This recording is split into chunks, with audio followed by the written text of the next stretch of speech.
Olá, graça e paz.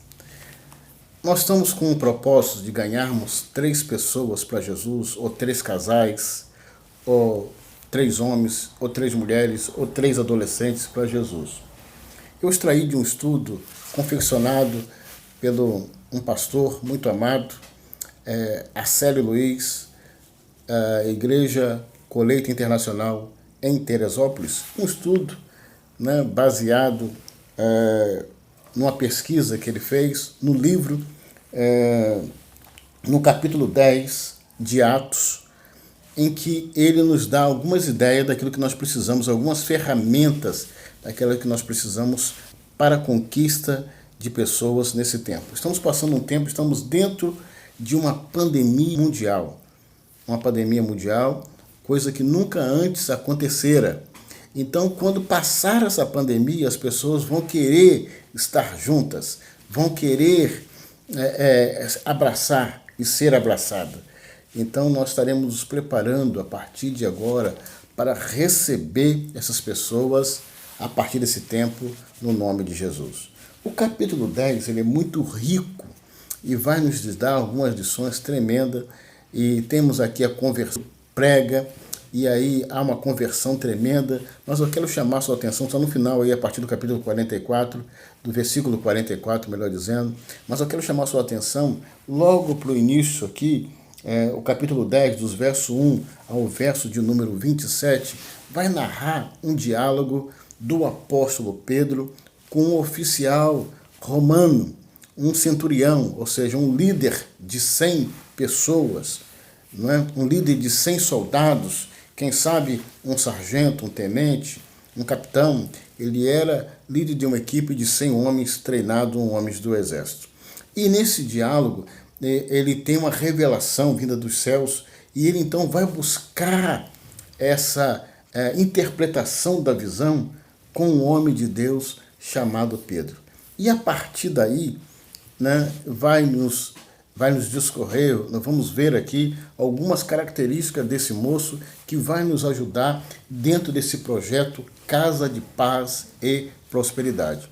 A primeira coisa a ser notado na vida desse moço, Cornélio, está nos versos 1 e 2. E aqui revela que ele era um anfitrião, ele era também um homem de oração, né? Estava em constante oração com o Pai. Ele era também alguém generoso, estava sempre abençoando outras vidas, sempre abençoando as pessoas. E o mais importante, diz os versos 1 e 2, que ele era um homem temente a Deus. E aqui eu listo para os irmãos as primeiras características de alguém que quer colocar a sua vida à disposição de Deus para que ele o use nesse momento. Ser um anfitrião, ou seja, alguém que tem prazer de receber. Tem gente que não sabe receber, não gosta de receber e tal. Um anfitrião, ser um homem ou uma mulher de oração, um jovem de oração.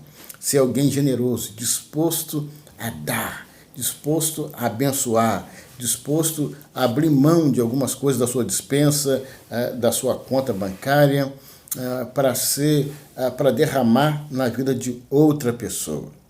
Uma outra coisa que eu percebo na vida de Cornélio, que ele foi buscar em Pedro a revelação que ele precisava. Ele não aguardou Pedro ir até a sua casa.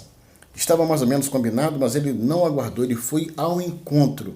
Ou seja, se eu quero ser alguém que me coloco à disposição para que Deus me use, eu preciso buscar uma cobertura, eu preciso estar em contato com alguém que saiba discernir para mim a direção de Deus para a minha vida. Eu preciso ter alguém mais maduro do que eu para que eu possa prestar contas. E foi isso que o centurião fez, né? Foi até Pedro, o homem de Deus, o apóstolo, prestou o relatório do seu sonho, e ali ele teve a direção que ele precisava. Porém, nesse interregno, nós podemos notar alguma coisa aqui. Cornélio se apresentou a Pedro, foi até Pedro, está no verso de número 21, do que eu estou narrando. Mas, durante a Bíblia, vai nos mostrar também, os escritos bíblicos, melhor dizendo, que Jesus também, o mestre dos mestres, o Senhor dos senhores, também se apresentou. Quando foram buscar quando foram buscá-lo lá no Getsemane, em que os soldados romanos não sabiam quem era Jesus, porque ele estava igual, bem parecido com seus discípulos, não tinha nada, nenhum terno reluzente, não tinha nenhuma gravata que sobressaía, não tinha nenhum paletó, nenhuma calça prateada ou um paletó de couro, nada disso. Ele estava vestido de uma forma bem característica do local e também das pessoas com que ele andava, ao ponto de os soldados não saberem quem era. E aí Jesus então não se intimidou, não se acovardou. Jesus se apresentou. Sou eu, verso 8 do capítulo 18 de João. Sou eu a quem buscaste. Sou eu, Jesus, estou aqui. Ele se apresentou, ele não se acovardou. Outro também que se apresentou, colocou as falhas, colocando a sua humanidade, que foi Moisés. Deus chama Moisés para libertar o povo, e Moisés diz, olha, eu sou um homem gago, eu sou um homem que tem a língua pesada, etc. E Deus, então, tocando em sua língua, tocando na sua vida, ele entendeu e se apresentou para libertar o povo. Um outro, Isaías. Deus chama Isaías. Isaías também coloca defeito. Senhor, eu sou um homem que tem a boca suja, eu falo muito palavrão e habito também num ambiente em que o povo também tem a boca suja. E Jesus falou para ele, Deus falou para ele o seguinte, olha, esse problema eu resolvo. Colocou uma brasa quente na língua dele, na boca dele, tocou com atenaz, um ferro quente, e ele ficou bonzinho dos palavrões, e depois disse para o Senhor, eis-me aqui, Senhor, envia-me a mim. Pois bem, precisamos, se eu quero fazer diferença no reino de Deus, eu preciso me apresentar. Eu preciso me colocar à disposição. Cornélio assim o fez. O verso de número 24 vai nos dizer que Cornélio, ele selecionou um grupo de pessoas específicas para estarem na sua reunião. É justamente aí o cerne da coisa, onde está o alvo que nós vamos trabalhar após pandemia, quem que nós vamos estar buscando. Veja bem, no verso de número 24 ele diz que quando entrou em Cesareia, estava reunidos ali, ele já havia reunidos, convidou para sua casa parentes e amigos íntimos. Amigos íntimos, eu quero frisar isso aí, parentes e amigos íntimos. Esse deve ser o nosso alvo nesse tempo pós-moderno, nesse tempo esquisito que nós estamos vivendo. As pessoas que vamos buscar para transmitir as verdades do Evangelho, primeira, nós não faremos acepção de pessoas, mas a nossa prioridade, aonde a minha fala terá um eco maior, serão os meus amigos íntimos e os meus parentes mais próximos. Guarde isso aí, não é? E Cornélio, por sua vez, também, ele entendeu que era importante demais ter essa cobertura espiritual. Cornélio era um homem influente, liderava, olha, já era um centurião, e por conta disso também ele conseguiu reunir na sua casa o verso de número 27, quando Pedro chega na casa de Cornélio, que Pedro vai trazer toda a revelação de Deus para casa. Chegando ali, tinha muitos reunidos ali naquele local. Tinham muitas pessoas reunidas ali.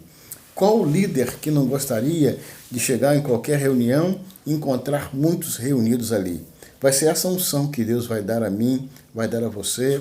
Quando chegar o nosso pastor, quando chegar o nosso líder, quando chegar aqueles que nós prestaremos relatórios, eles chegarão na nossa casa, na nossa célula, e encontrarão muitos reunidos ali. Agora é importante entendermos que Deus vai nos usar de uma forma extraordinária após esse tempo esquisito. Deus vai nos dar uma unção de conquista sem limites. Será o maior tempo de conquista da igreja brasileira. Porém, eu preciso, e aí está nos versos de número 25 e 24, quando Pedro chega na casa de Cornélio, e antes de Cornélio fazer a pão daquele que foi o seu discipulador ali, daquele que vai trazer a revelação de Deus, Cornélio reconhecendo a autoridade espiritual, reconhecendo o quanto Deus é na vida de Pedro, Cornélio se prostra diante de Pedro e fica ali desbruçado, enquanto Pedro de imediato diz a ele, olha, erga-te, põe-te de pé. Verso de número 26. Levanta-te, levanta-te que eu também sou homem. Levanta-te que eu também sou homem. Eu quero dizer para você que nós somos meros instrumentos de Deus. Sempre mostre aos seus discípulos a sua humanidade. Sempre mostre aos seus discípulos o quanto você pode falhar. Mostre sempre aos seus discípulos que você tem feridas, que você é humano, mas aponte sempre para o autor e consumador da nossa fé. Aponte sempre para aquele que não falha. Aponte sempre para aquele que está pronto a nos usar para esse tempo como esse que estamos vivendo. Então, vamos ganhar pessoas para Jesus. Nós vamos selecionar entre tantos os amigos íntimos e os parentes mais próximos. E sempre lembre-se que tudo aquilo que Deus fizer através de você, vai fazer através de você e apesar de você. Deus não precisa de mim nem de você, mas Ele quer contar conosco para que esse evangelho, essa boa nova, essas boas novas do evangelho seja propagada, seja vista através da minha e da sua vida. Que Deus nos abençoe. Que Deus abençoe a nossa casa, a nossa família. E assim como Cornélio, possamos impactar muitas vidas que estão no nosso redor. Vidas essas que estão na nossa casa, na nossa rua, na nossa cidade, no nosso estado e, por que não dizer, no nosso país. Que Deus abençoe você e até o próximo vídeo, se Deus assim nos permitir. Lembre-se bem, Deus está contando com você nesse tempo pós-pandemia para que a obra de Deus seja manifestada através de você. E esse manifesto significa que a obra está em você. O que vai ocorrer vai ser externada, vai ser de dentro para fora que vai ocorrer tal visão de Deus na minha e na sua vida. Graça e paz, beijo no coração e até breve.